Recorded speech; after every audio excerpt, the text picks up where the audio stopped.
কর্মণ্যবধিকারস্ত মা ফলস্য কদাচন। কর্ম করো, অর্জুন ফলের আশা করো না। এটা এই অক্ষর ভগবানের কথা। গীতায় 3 ভগবান আছে, এটা অক্ষর ভগবানের কথা। অক্ষর ভগবান আপনাকে চোখ দিয়েছে, সেই চোখ দিয়ে আপনি একটা মেয়ের দিকে তাকালেন, এবার তার সঙ্গে সঙ্গম করার ইচ্ছে হলো, মিলন করার ইচ্ছে হলো। আমি কর্ম করো, এই যে কর্ম করাচ্ছেন দেখুন, চোখ দিয়েছে তো চোখটা দিয়েছ বলে তো আমি মেয়েটার দিকে তাকাচ্ছি,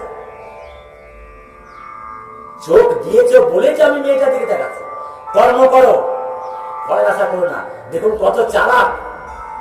আপনি ওই মেয়েটার দিকে তাকালেন, এবার তাকে একটা ঘরে নিয়ে গিয়ে মিলন দিলেন, ফল আমি দেব, আর আপনি ধরা পড়ে গেলেন। ধরা পড়ে কি হলো?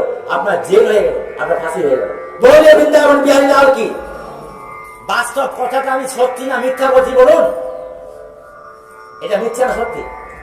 তা আপনি কি করছেন? আপনি কিছুই করেননি। আপনি ভগবানের একটা পুতুলা, ভগবানের একটা পুতুল। আপনি যদি ভাবেন নিজের বুদ্ধি লাগাবো, আপনি ভুল করছেন। কোটি টাকার মালিক ভিখারি হয়ে গেছে, ভিখারি কোটিপতি হয়ে গেছে, এটা তাকাবেন না?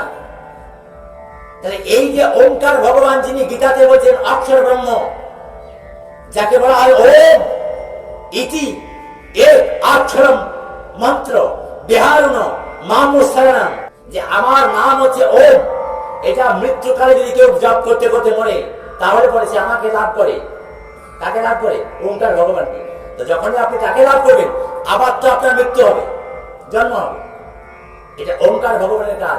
তাই এই জায়গাটা আপনারা বুঝতে পারবেন। আমরা যা কিছু করছি মনের জন্য করছি। তাহলে এই মন তো কিছু করে না, তাহলে আপনার করে কি? হাত পা, তাই তো, আর চোখ করে, এইটা দিয়ে করাচ্ছে। আর যখন করা হয়ে গেল, ফলটা পাচ্ছেন আপনি। তাহলে দেখুন কর্মণ্যবধিকারস্ত মা ফলস্য কদাচন। এবারে মনে মনে ভাবুন আপনি কি করছেন।